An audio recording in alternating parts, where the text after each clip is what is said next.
লাউ খেয়ে কখনো লাউয়ের খোসা ফেলে দিবেন না। ফুটন্ত পানিতে লাউয়ের খোসা দিয়ে সাথে একটা মাছের মাথা দিয়ে দিন, আর এমন একটা রেসিপি তৈরি হবে আপনার মাছ মাংস কিছুই লাগবে না। এক রেসিপিতে তৃপ্তি করে ভাত খেয়ে নিতে পারবেন। হ্যালো এভরিওয়ান, আসসালামু আলাইকুম।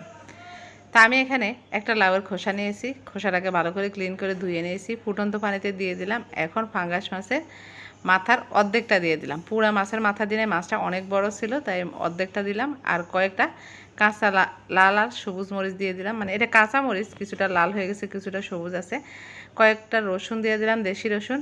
আর 3-4টা পেঁয়াজকে টুকরো টুকরো করে দিয়ে দিলাম। দিয়ে দিয়েছি সামান্য একটু হলুদটা দিয়ে একটু নেড়ে ছেড়ে দেবো। নেড়ে ছেড়ে দিয়ে তারপরে এটাকে সিদ্ধ হতে দিয়ে দেবো। তো ঢাকনা দিয়ে এখন ঢেকে দেবো। ঢাকনা দিয়ে ঢেকে দিয়ে এটাকে পুরোপুরি সিদ্ধ করে নেব। তো সিদ্ধ হয়ে গেছে, পানিটা দেখেন শুকিয়ে গেছে প্রায়, আর একটুখানি আছে।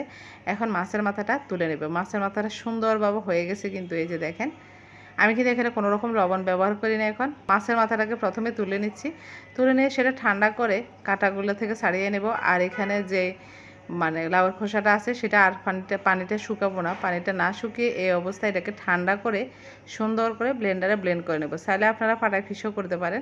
পাটায় পিষে করলে পানিটা একটু শুকিয়ে নেবেন। তারপরে এখানে এই যে মাছের মাথাটা ঠান্ডা হয়ে গেছে, এখন মাছের মাথার যে কাঁটাটা আছে সেটা ফেলে দিচ্ছি। আর ফাঙ্গাস মাছের মধ্যে দেখবেন তেলটা একটু বেশি থাকে, আর এই তেলে মাছের কারণে কিন্তু এই ভর্তাটা এত বেশি মজা লাগবে যেটা চিন্তাও করতে পারবেন না। আপনি একবার হলো ট্রাই করে দেখবেন। বা আপনারা চাইলে মাথার বদলে আপনার শুধু পাঙ্গাস মাছের বুকের অংশ কিন্তু অনেকে খেতে চায় না, তো বুকের অংশটা দিয়েও কিন্তু এটা করতে পারেন। মানে বুকের অংশে অনেক তেল থাকে, আর এই ভর্তাটা তেল মাছের কারণে এত বেশি মজা হয়। তো মাছটা সুন্দর করে আমি বেছে নিলাম, আর এখানে কিছুটা পেঁয়াজ দিয়ে দিলাম। পেঁয়াজটাকে সুন্দর করে একটু ভেজে নিয়ে তারপরে মাছটা দিয়ে দিলাম। স্বাদ মতো লবণ দিয়ে দিলাম, সামান্য 1 চিমটি হলুদ দিয়ে দিলাম। এখন মাছটাকে এই তেলের মধ্যে একটু ভাজা ভাজা করে নেব। ভাজা ভাজা করে নিয়ে তারপর এর মধ্যে এখন আমি যে লাউয়ের খোসাটা পেস্ট করে রেখেছিলাম সেটা দিয়ে দিলাম। তো আমি যে পানিটা ছিল সেটা সব পেস্ট করেছি, তাই একটু নরম নরম হয়েছে, সমস্যা নাই। এখানে আর কোনো রকম পানি ব্যবহার করার দরকার নেই। এটাকে নেড়ে ছেড়ে ঢাকনা দিয়ে ঢেকে দেবো একটু। তো কালারটা কত সুন্দর, লাউটা একেবারে দেশি লাউ ছিল, সেজন্য লাউয়ের খোসাটা আমি পেস্ট করেছি সেটা একেবারে সবুজ আছে। ঢাকনা দিয়ে একটু ঢেকে দিলাম, ঢেকে দিয়ে এখন আবার ঢাকনাটা খুলে এটাকে আবারও নেড়ে ছেড়ে দিয়ে আবারও একটু ঢেকে দেবো, যাতে একটু সিদ্ধ হয়ে যায়।